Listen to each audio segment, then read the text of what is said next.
Greetings, everyone. Welcome to your Swedenborgian community online, your affirming interfaith community, hoping to uplift you wherever you're at. Thank you for joining us today, folks. We were honored and blessed today to have a very special guest in our midst, Reverend Susannah Currie. Greetings, Reverend. Hi there, Corey. Good to see you. Good to see you too, Susannah. It's really nice to have you on, and I got to see you in person a couple months ago at the Fryeburg New Church Assembly. Is that right? I've been there for 30 years, so you will find me there every summer. Yes, and that's an invitation, I think, for all of us to head to that camp in Maine. It's a really cool Swedenborgian camp, cabins, bigger buildings to stay in as well, and it's a great community and a really fun and informative time. Susannah, so thank you for running that.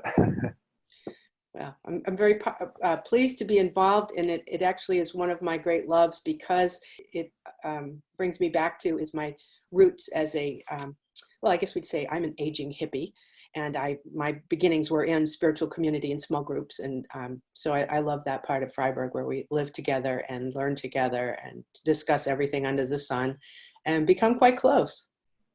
Yeah, it's really nice. And I should say you help run it. There's a number of leaders there. Yes.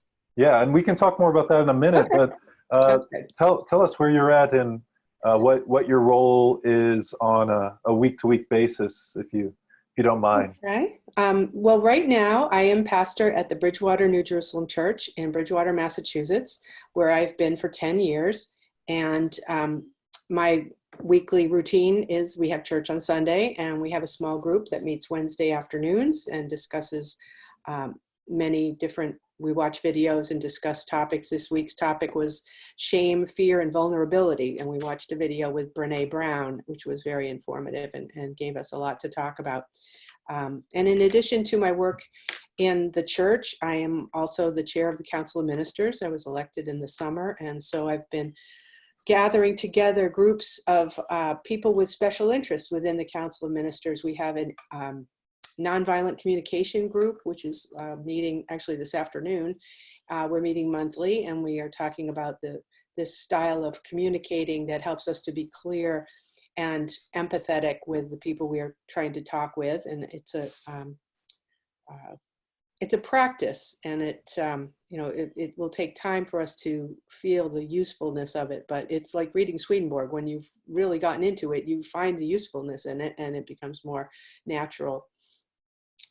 So my other roles besides chair of the council and minister at the church are, as we mentioned, with the Fryeburg Assembly. I'm the religious program coordinator, planning things for the summer of next year. We have a winter meeting, so we plan ahead. And also involved in the Massachusetts New Church Union, which is our regional organization, as treasurer. And so those are the roles I hold now. Up until the summer, I was also a hospice chaplain. I've retired from chaplaincy to be able to take on these other jobs, but it was a great love of mine. So one of our other small groups is the chaplains within the Council of Ministers, and I started meeting with them monthly as well. And I'm finding that very meaningful. There's something that we've identified called a chaplain heart. And once you have it, you always have it. It's sort of like being ordained. Once you're ordained, you're a minister, and that's who you are. So been involved in those things. Did a session at the Swedenborgian Church Youth League retreat in Duxbury in October, earlier this month. And I guess that's all of the things that I'm currently involved in. Yeah, that sounds like plenty. Wow. So you were a chaplain, and you still meet with a group of chaplains within our denomination. Yes, it's one of the things that I became a chaplain 10 years ago, and that was in between my two ministries. I had been at Temenos, which is in Pennsylvania, for 9 years, and then I came up to Rhode Island and took the training and went through the certification for chaplaincy because I felt like I needed a little bit more training in pastoral care and methods and boundaries and how to really be with people. in a useful way. And I took that into 3 different nursing homes for a while, and I've been in 2 different hospice organizations. So, and I had my training at a women and infants hospital. So I've worked with people of all ages through my ministry training, my chaplaincy training and work. And I miss it. I can't say that I wanted to leave it, but there are only so many hours in a day. Yeah, yeah, that's too true. And I think, you know, for those of us who don't know what a chaplain is, some of what you said probably sheds light, you know, working in hospices, nursing homes. Can you tell us a little bit about what it means to be a chaplain? Well, more than anything, I think it means being there for other people in a way that they can draw on your strength and your peacefulness. One of the phrases that's used frequently is a non-anxious presence, that when people are in trauma or facing illness or death, or any big change. I mean, in the hospital for the women and infants, I met a lot of new families. Sometimes there are emotions that need to be expressed and processed, or family relationships that need someone to be there to help them to speak to one another. And certainly at end of life, there's a lot of grief, both anticipatory grief when someone is beginning to be ready to go. And it is a real affirmation of our theology about life after death. Many of the people that I've worked with, family members as well as patients, talk about their awareness of the spiritual world even before they leave it. They might see another person in the room or a light above their bed, someone speaking to them. And it can be a great comfort for family members to know that when the person has actually had this passing over experience, that part of it included feeling welcomed into the next world. And I think that it's one of the things that drew me to chaplaincy was the honor that it is to be with someone when they are right at the edge of the worlds and moving from one to the next. Yeah, that's amazing. And it's incredible how many folks have experiences before they pass that speak to that. Yeah. Wow. So you're the chair of the Council of Ministers, and you're minister at a church, and you have a few other things going on. What's that like, being part of the Swedenborgian denomination that we're a part of and having your ministerial duties? I know it's a big question, but how's that treating you? Well, I think I'd have to go back a little bit into history, because at this point in my life, I feel like I've gained a lot of skills and awareness of how convention works and how the processes for communicating between the different bodies. Over the years, I've worked on most of the committees in convention, I think. Maybe say 75% of them in some way or another. And I've also served as treasurer of the denomination for 3 years. I was secretary of the denomination for 5 years. So at this point in my life, I feel like I just want to be a resource for what needs to happen, what people need to know, because there's sort of a thing called corporate history and awareness of what's been tried before and how it worked that sometimes gets lost when people who've done a lot of work in the denomination then leave it. So before I leave it, my intention is to do a brain dump of the things I know, that for people who need to know them.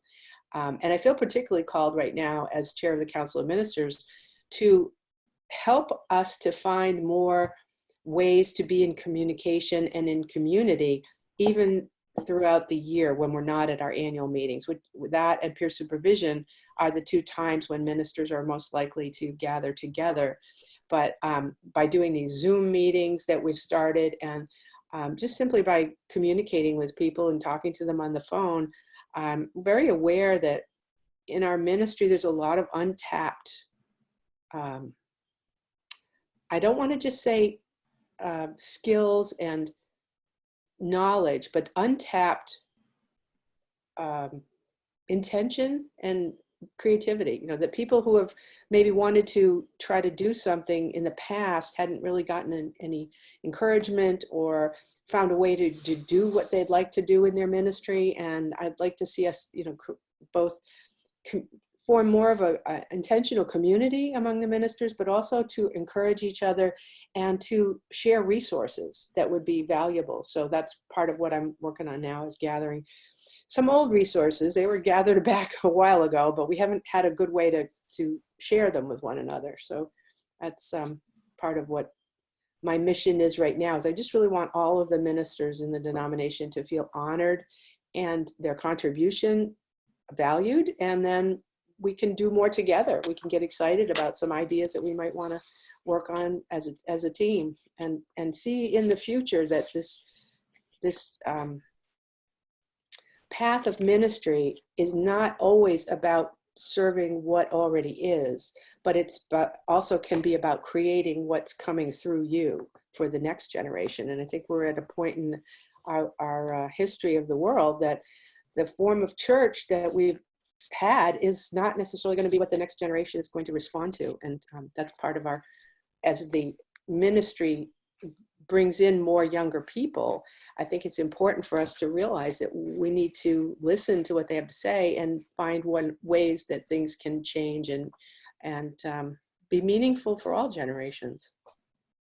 All of that is really cool and inspiring. It's cool. It's great to hear you working on creating ministerial connection and community, kind of uplifting the ministerial leadership, and also offering up, you know, resources that kind of were maybe lost on the wayside or haven't been distributed very widely. That's great to hear. It's funny you mentioned that, because the head of my central committee, Albert, he was suggesting that I start a Facebook group for ministers. So maybe that's an idea you can run with. I haven't done it. So. Actually, we have one. Jen Toffel started a Facebook group called Council of Ministers, and you can join it on Facebook. And it hasn't been used an awful lot, but I'm going to try to encourage people to use that to communicate on all levels, professional things that they find, but also just checking in of how people are doing, and you know, questions if they want to discuss things that have come up that they weren't sure how to deal with. So yeah, you can let them know there is one, and we just need to use it more. Well, that's good to know. And yeah, you know, I do think those lines of communication are important, and you know, sometimes we can get in our silos and various ministries, right? Yeah. And I think that's true. Go ahead. I was just going to say, it can be very isolating, and that's one of the things that I feel like is another part of my mission with this being chair of the council, is to make sure that everyone has what we've been calling a peer ear, someone to talk to who is not involved in your life professionally in any way, so you can tell them anything, and have those relationships be something that can be a lifelong support system and lifeline to a colleague who values you and knows you, so that you have that ongoing. And I've been trying to investigate who has a peer ear, who needs a peer ear, and trying to work on that, because it's been very, very meaningful to me over the course of my ministry to have someone that I can always call. Oh, wonderful. It's good that you've had that. Yeah. And I think maybe the more we foster that within the ministers, we'll feel more encouraged to foster that at large. You know, find good ways to do it. Oh, great. And I'm intrigued about your group that meets. Is it your group meets weekly? Is that it? No, both of the groups that we've started so far are just meeting monthly. The nonviolent communication group, we have sort of an assignment that we go out, and this is based on the work of Marshall Rosenberg, and we're trying to practice in our lives, and then we get together to support each other in that. And similarly with the chaplain group, it's a place to bring issues that, you know, maybe someone else in the group might have already had that situation happen, and just other people who could understand because they've done the similar kind of work. There are other groups that could be getting together, ministers who work in other outside of the denomination in various ways. Licensed pastors, we're working on setting up a group for them. But I can't say enough for being together in person. And I think this gets me back to the Fryeburg Assembly, because as I mentioned, it's a group living situation. There's usually about 80 of us for the 2 weeks. And it really satisfies that need for spiritual community on a daily basis that, and some of the people who come to the camp do not live near a church any other time of the year. So this is their church. And I should just, and I think I mentioned this before, I had to kind of go backwards to say where I am now. But the reason I got involved in a lot of the things that I've done, especially as treasurer of the denomination, is that I have a background in accounting. I had a small business doing accounting and computerization for small businesses when I discovered the church in my 30s. And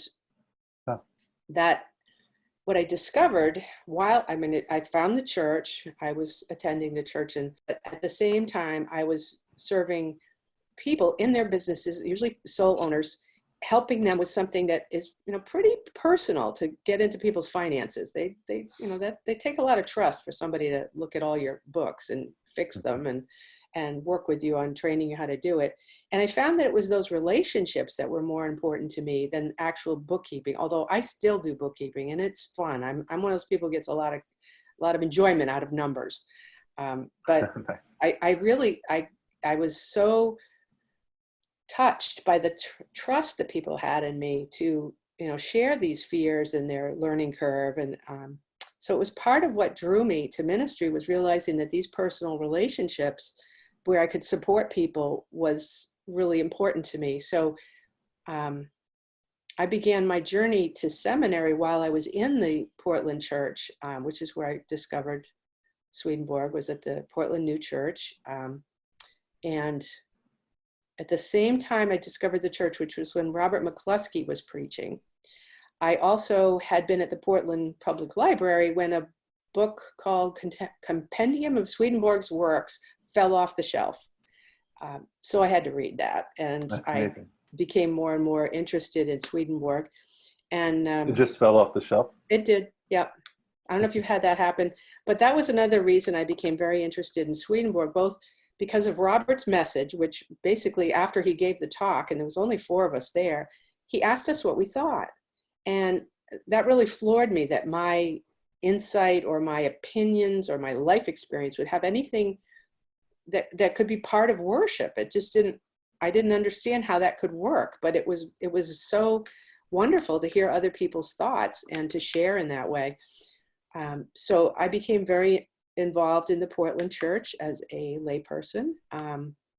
And over the years, Ken and Lori Turley came, and I started to, think about maybe wanting to speak. And I had what we call the pink roll. I had this roll of pink paper. It was about 6 or 8 feet long, and I had put on it love and wisdom and good and truth and intention and understanding. I was trying to see the correspondences for myself, and I had it over the back of my bedroom door. So the first time I preached in Portland, I brought this roll of paper, I taped it to the podium, and then I just threw it off the edge so that I could talk about all these things. Although, as I told people that day, I said, I probably have a lifelong supply of sermon material on this piece of paper.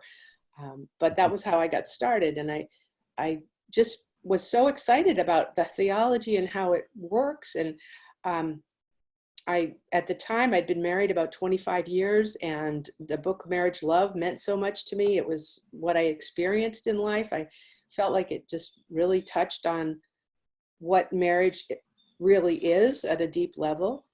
And so I started seminary in 1992, which is about 2 years after I joined the Portland church. And I was working at the same time with my business. So I had a 7-year seminary journey, because in addition to going to Cambridge, it was Newton at the time, to the Swedenborg School of Religion, I also commuted north I was in the Portland area. I went to Bangor, Maine at the Bangor Theological Seminary and got my MDiv there. Wow. So it was a long journey. And during that time, I was sort of, I want to say, recruited by Ernie Martin, who was the minister at Temenos, because he knew I had an accounting background and my husband had 20 years of hotel management. So, and also he cooked. So between the two of us, we had all the skills needed and went down to Temenos for 9 years before we moved back up to New England. And now we're here. Oh, wonderful. Yeah, I appreciate you sharing your parts of your journey. And but you do have a weekly event with the church, is that right, at your group? Yes. Well, And the small group, we meet twice a month. The small group is, we just call it spiritual discussion group because it's very much led by people who attend, and not led, but the ideas for things, what we might talk about, a book someone's read or a video they've seen, or someone they're interested in. And I do some research to find if we can find a TED Talk or something that it explains what they're about. Oh, that's awesome. But that's not as far as we go. And, we try to be there. I try to always have a time for everyone to check in about how things are going in their lives. Because as one of the group attendees has mentioned to me a couple of times, there's just not a lot of other places where you can talk like this. To be able to talk about the spiritual dimension of our lives and how we find correspondence in a lot of the things that we've done and are interested in, that they have a deeper meaning than we might have at first thought. And right now, all of the people who are in the group are all mothers of adult children. So we have that in common. And that is, some of us are grandmothers, but there's a lot in common for our life journeys where we are now. We're all of a similar age. And we hope to expand that, but that's where we are at the moment. We met just yesterday. Well, I was really intrigued just hearing some of the details about it. And sounds like a really fun group. And it sounds also like there's a common theme throughout your ministry and maybe hopefully within the Swedenborgian church at large, uplifting other people's voices and opening things for, discussion. Yeah. I learned a big lesson at Temenos when I said, we should have a potluck on Wednesday nights because we don't see each other during the week. Now at Temenos, a lot of people drove quite a ways to get to church. So I had this idea and I sat at the farmhouse with my salad. And I sat there, I guess it was 3 weeks in a row, and nobody else came. And so I was going to give it up. And then the next week, somebody did come and they said, we only came because we felt sorry for you and your salad sitting there all by yourself. And I thought after that, what a good way to have truly experienced that if not a lot of people want to do it, it's not for them. It's not going to be useful. Now, I don't mind. I had dinner. I still ate my salad. But the idea that if you want to get a small group going, you've got to have a core of people who really want to do that, because it's a community. And that was my lesson in don't try to push things in community, but try to uplift them when they start to bubble up to the surface. And I think that as a spiritual leader, that's a lot more of where I'm coming from right now. Just recently in our church, we had our music director of 15 years retire, and we had to find someone new to come in. And the buck stops here. I'm the one who ultimately has to make sure there's music in the church. But we had a worship committee join together, and we went and had lunch together and talked about what we would do, and different people took different roles. And it's been a wonderful experience to work with them. And we've had to cobble together the fall. We do have someone who, is going to join us in January for full time, but it was not anything that I had to do by myself. So I never had that feeling of it was too heavy a load to carry. And I thank the committee a number of times, and I will continue to do so, because whenever we do something together and we all take responsibility, it doesn't leave it in any one person's lap to say, you have to do this, or, basically you failed. And when you do things as a team, even just doing it is fun and useful and forms closer relationship, no matter what the outcome. I love that. One thing I really appreciate about our sort of non-hierarchical structure or horizontal structure is and I think most ministers lean into this, and hopefully we all do that. No one's above someone else, and Right. our voices, all of our voices matter. And of course, there's people who teach and lead in different capacities, but I really love hearing about how enabling, you all working together is, and how it is a lot of fun when you can just come together as a group, Yeah, it sure is. And I think that it, as I mentioned, I have a background in accounting, but I came by that by working in a natural foods co-op. And my husband and I ran it in the 70s. And so all decisions were made by a group. We had a board, we had staff meetings. And that, like you say, about not the non-hierarchical structure of having a cooperative business, it's so much like how I experience spiritual community, that when we have, people who do different jobs, but everybody's contribution is valued, whether you're cleaning the bathrooms or you're organizing the lectures, you're still part of the team that brings this thing together and makes it happen. And, those years in the cooperative food store environment I think, gave me a taste of spiritual community early on in life that I wanted to recreate. And we lived communally at that time. There were between 5 and 15 people in the house, depending on what people's lives were doing. But when Dean and I got married and left the commune, people teased me that I had to have 3 kids because I needed a commune around me.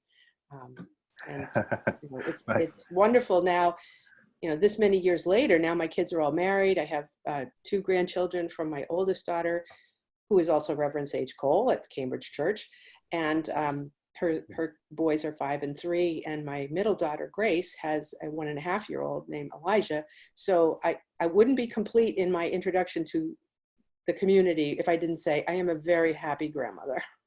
Yeah, that's awesome. Big part of who I am right now. Yeah, I've met a number of your family members, and this goes without saying, I think, but you have such a lovely and wonderful family. Mm-hmm. So thanks for sharing them with us. And I want to say this is that one of the reasons that I went into ministry, besides feeling that call to be in close relationship with people, is that I felt there was so much value to the Swedenborgian theology, and I had been so blessed with a beautiful family that I wanted to give back. I wanted to share. I mean, I certainly also found out how small the church was and thought, oh my goodness, people better get involved or this thing will dissolve.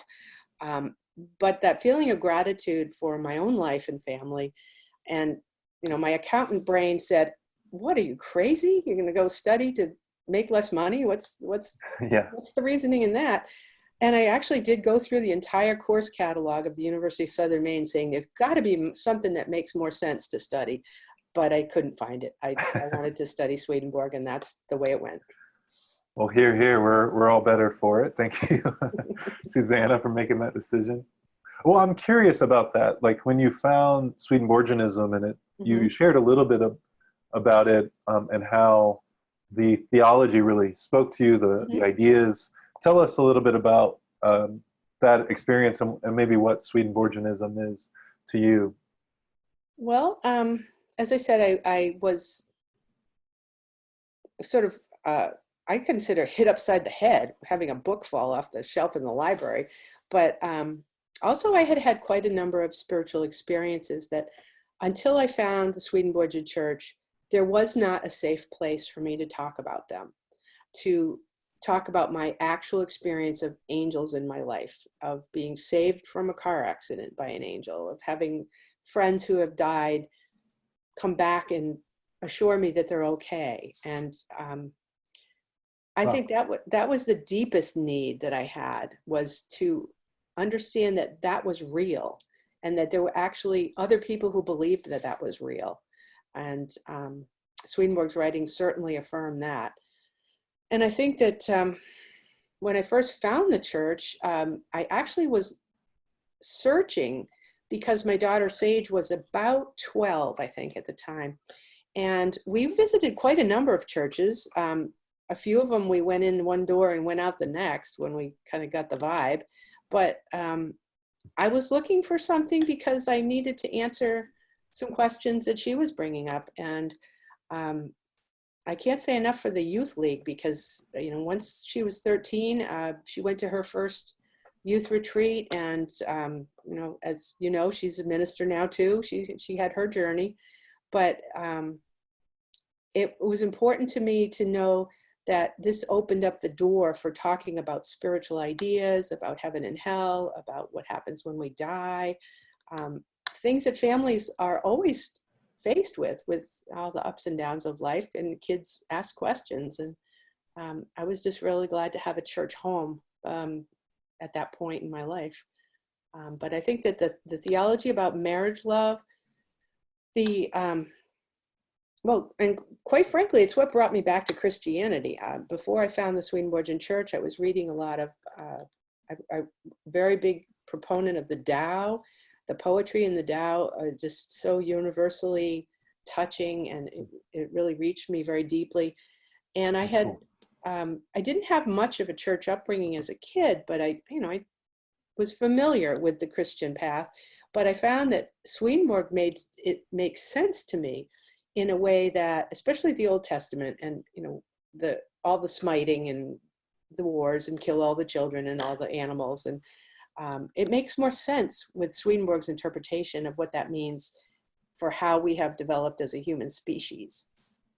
Wow. And I think that I really couldn't say that I ever was not a Christian, but I wasn't going to be talking about it much. You know, in the 70s, the Christian movement went off into a very, was bare feet, and, you know, washing each other's feet and singing Godspell, and it just didn't make sense to me. I just have sort of a quieter faith than that, but I was able to come back into Christianity through the door that Swedenborg opened for me. Yeah, and, you know, I also found it really empowering that his type of Christianity, or at least what he tried to uplift, is more interfaith, or open to other faiths, and the fact that many people can connect with divinity and heaven. That's really beautiful. Thank you. Yeah. Wow. And since there's an opening, I'm going to share my elevator speech with you. Please. That's great. Swedenborg wrote that diversity is an intentional part of creation, and that all those who live a good life the best they know how are on the path to heaven. Oh, wow. And that'll get you from floor 1 to floor 2. If you have a longer ride, you can go further. Wow. I love that idea around diversity, and the idea that diversity increases the perfection of something. Right, exactly. How boring would it be if we all believed and thought the same thing? What would we talk about? Yeah. And yet still, like, he's not a relativist in the sense that, you know, any behavior flies, and any intentionality is healthy. So I also appreciate that. It's like open, but also saying, you know, we can be healthier, and instead of being destructive. And one of the things I talk about a lot in my sermons is about the paradox that God loves us just the way we are, but also is always inspiring us to change and grow. So we have to live with that, accepting that as much as we can stay the way we are because we're loved, we also are more. We're only more in potentiality until we grow into it. So we need to follow that path, whichever way it's open up for us. Yeah, wow. Yeah, the idea that God is all those good qualities, all goodness and love and truth and wisdom as well. And, you know, leaning into that, receiving more of that, because that's what God wants for us, can increase our joy. So in a way, it can be sort of selfish, like giving up some of our selfish tendencies. And it's kind of beautiful to be encouraged in that way. I didn't always feel that growing up in Protestant Christian churches, or going to the mosque, the Muslim mosque with my dad, or hearing about other religions from him as well. Like some leaned into that a little bit more than others, and of course each church is different, and each vein of Islam and Hinduism. But I really found Swedenborgianism to be similar to what I hear from you, just kind of speak to my heart and experience. And the other just sort of little side story of how did I find it, but as I discovered Swedenborg and started to read more, the books on my side of the bed became more consistently green. Because I had the old volumes, and so there would be the green 30 piling up on my side of the bed. My husband finally said, "What are those green books you're reading?" And I was able to share that with him, and he became part of the church as well, and very, very pleased that we were both on that path together. Yeah, your husband is such a wonderful person, and it's been nice connecting with him at least a little bit at camp. And I want to connect back with camp because it's clearly a passion of yours. Oh yeah. And I just find it so great with the structure, with the a little bit of worship in the morning and a lecture right after that, 2 lectures, and some people you can kind of come and go to some degree, but then there's like this open atmosphere of connection and getting out into the beautiful Maine countryside in the afternoon and swim and all that. It's just a nice combination of so many wonderful things. Could you tell us more about kind of what typically what goes on and who you invite and for the lectures? Well, anyone can come. For the lectures, we have a sort of a list of people that have come regularly that we want to have come back. Some people that we're still trying to get, but they live farther away, so it's a little harder to get them. But we have ministers from convention, from the general church, from the Lord's New Church. We had a scientist come who was very interested in Swedenborg, Ian Thompson. So we're very open to, we do try to have a theme for each week. One week is biblical, one week is doctrinal. And within that, when we try to come up with a theme that is broad enough that people can bring many different perspectives into that theme and broaden the audience's exposure to different ways of looking at things. And I think that one of the things about Fryeburg, it has the structure in the morning, which, as you mentioned, and the kids have lessons while we have discussion group. After the 2 lectures, we have a discussion group. But then, people form conversations on the porch. They, might talk when they're in the river swimming. The lectures let us all come together on a deeper level, because we aren't just there chatting. We're actually talking about real things that really matter to us. And I think that's one of the things that's such a rarefied atmosphere, that we can enjoy camp and rest and play and do art projects, but we also can have really deep conversations with people at the drop of a hat, and I really appreciate that. And I think it gives us a sense of spiritual community that we don't get as often in the world. There's a lot of humility to working and living with a lot of people. You have to really, put yourself out there and be who you are, and just go with that and do the best you can. I raised my kids going to that camp. They have friends now in their 20s and 30s that they knew at camp that they're still in touch with. And I know that the youth, we call our teenagers flames. They're the embers, are the older folks. I'm a bonfire because I'm in that age group. And then we have flames, and sparks are the elementary school age, and then Flintstones are the preschoolers. So we have all these different categories. I love that. It's a multi-generational experience, and I can't say enough for it. It's part of what we're going to experience in heaven. Yeah, I think so. I think so. And I really appreciate that, the multi-generational aspects, just having kids run by and of all ages, and some of the younger folks like to play music. I'm sure some of the older folks do too, but you just get a good variety of people doing their thing and sharing their perspective, as you mentioned. And something about, I think it's something about Swedenborg's ideas, and I think it's centered in the Bible, but sometimes we read it differently, where he uplifts this idea of openness and diversity of thinking, and just how people sharing their own perspective can actually increase the vibrancy, and we all learn And you know, despite having lectures, because a lot of times when you think lecture, you think, okay, we're just going to hear this one person's perspective and that'll be done. You know, no, you have this discussion time, and people continue the lines of dialogue in their own way throughout the 2 weeks. And it's just so nice to be able to connect with people in such a real environment.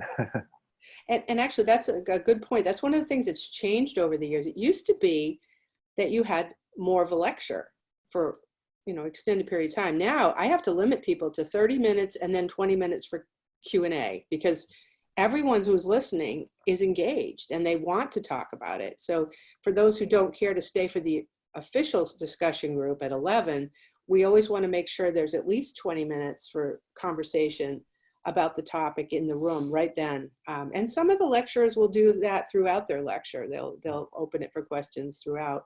And we're starting to get a little more flexible with format, because it's a new generation of people who are coming to camp. When I first started coming, and especially when I was in seminary, the first row was all my professors from SSR, George Dole, Bill Woofenden, Bob Curvin, right there in the front row. I mean, a little bit of pressure there to do a good job, because you had the people who were grading you right there at camp. But it's, you know, the older generation is no longer there. So there's a new sense of, well, how are we going to create something that's meaningful for these people who don't go to a church regularly, and maybe sitting and listening to someone for 20 minutes, which you would do at church, isn't what they want to do during a lecture. They want to talk more, they want to get engaged.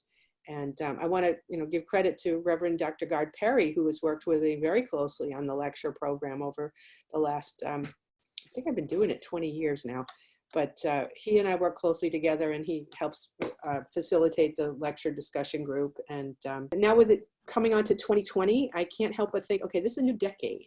We need to start thinking about what the new needs are going to be and what the new ways that are going to touch people. We do now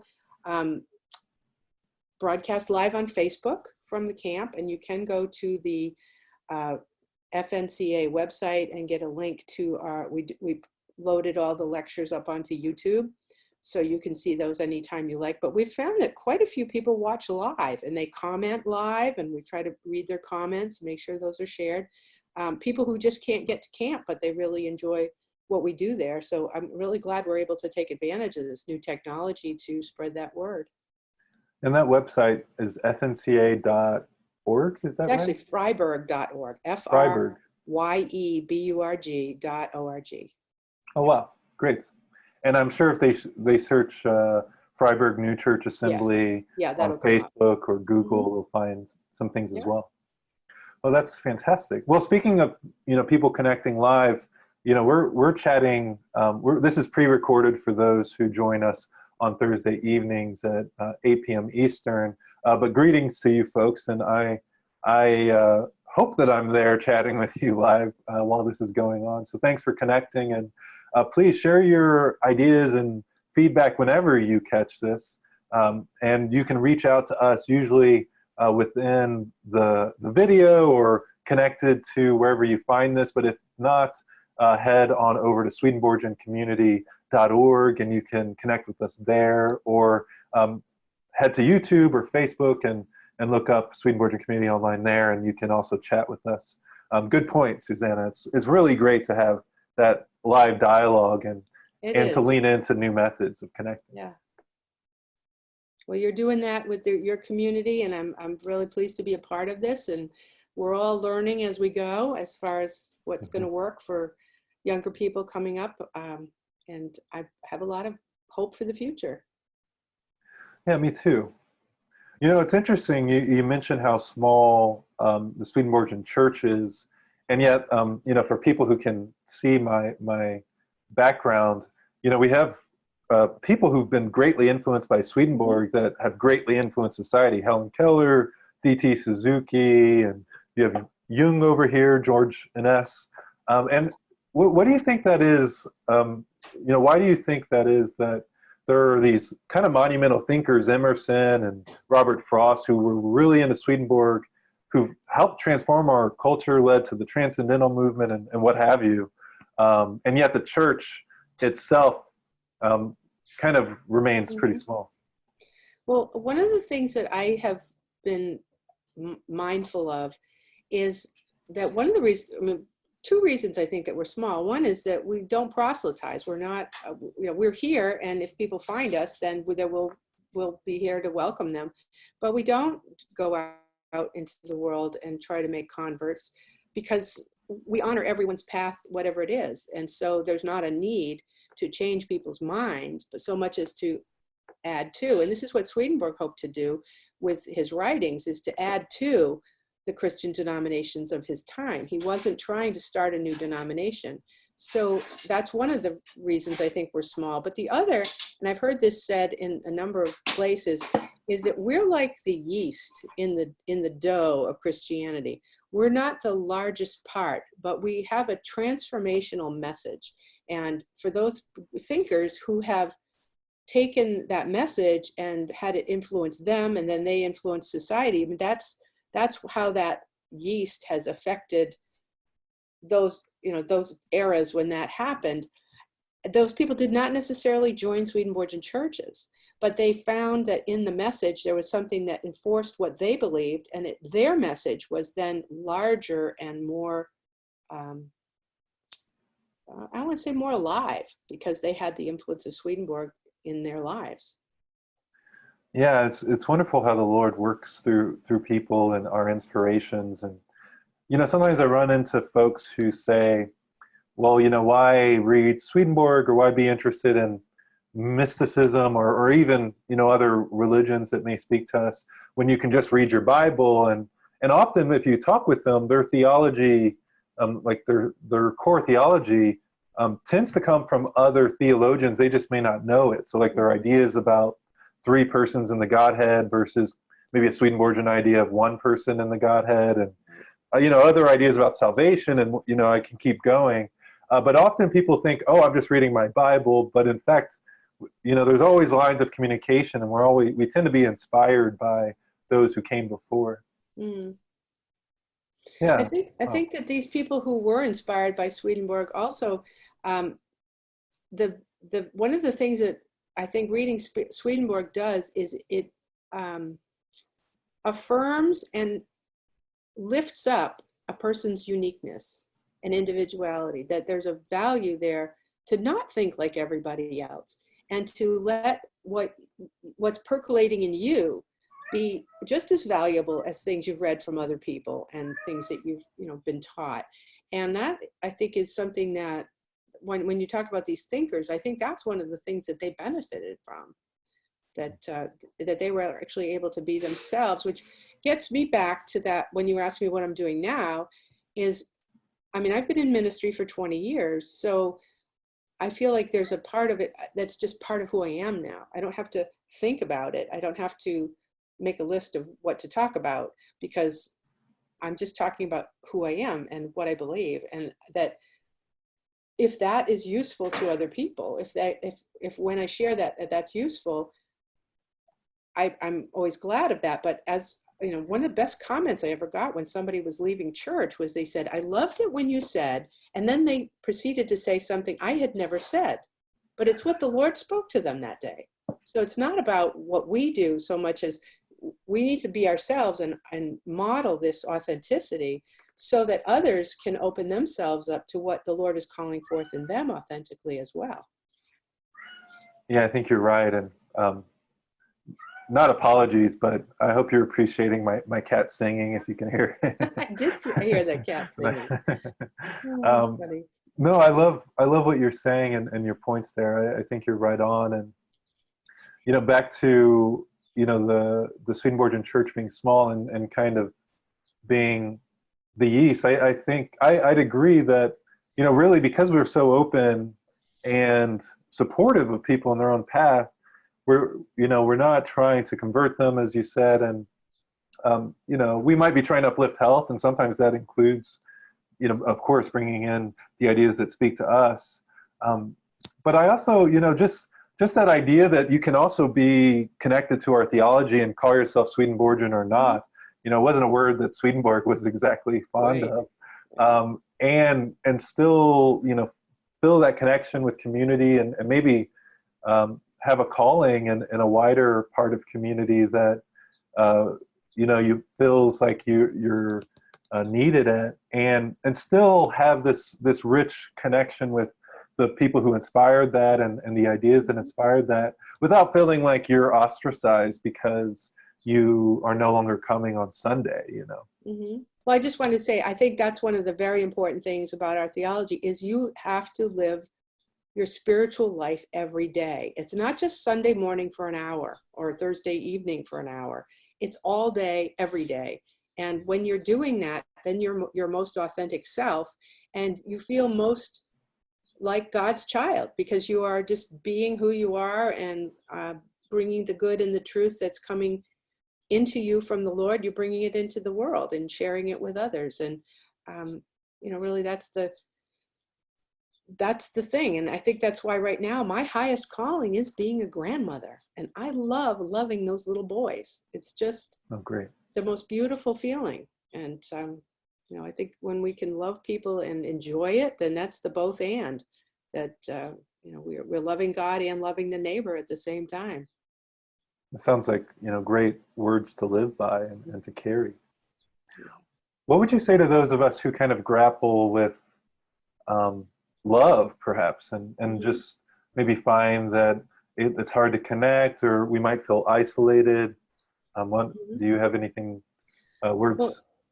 Well, one of the things, and I've worked with a number of people who work with troubled youth. And one of the things that's been very clear the way to find love is to give it. If you are feeling disconnected, reach out to someone else who feels even more disconnected.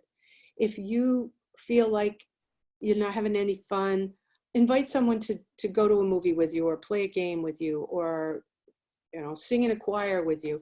That your own feeling of disconnection is and can be an impetus to reach out. The reaching out itself is going to help in that you're not stuck inside your own experience all the time, but reaching out to help somebody else and to bring them in and bring them along is so satisfying. And young people that have been very depressed, sent to soup kitchens or daycare centers to help out with small children or with people who need food, are always changed by it. They are able to get out of themselves a little bit more. And I think that that you're right. Loneliness is an epidemic right now in our country, and people don't, they might have a lot of friends on their phone, but if they're not with people and talking to people and cooking a meal together or taking a walk together, it's the simplest things that can make you feel connected. And I would say to take the risk to reach out. Maybe it's to someone maybe you're not really ready to greet strangers, but to take any kind of risk to see if you can make something happen. It's easy to sit back and say, nobody's calling me, but then you aren't calling anybody either. So I know that it's not that easy. I can say it, but it's not easy to do it.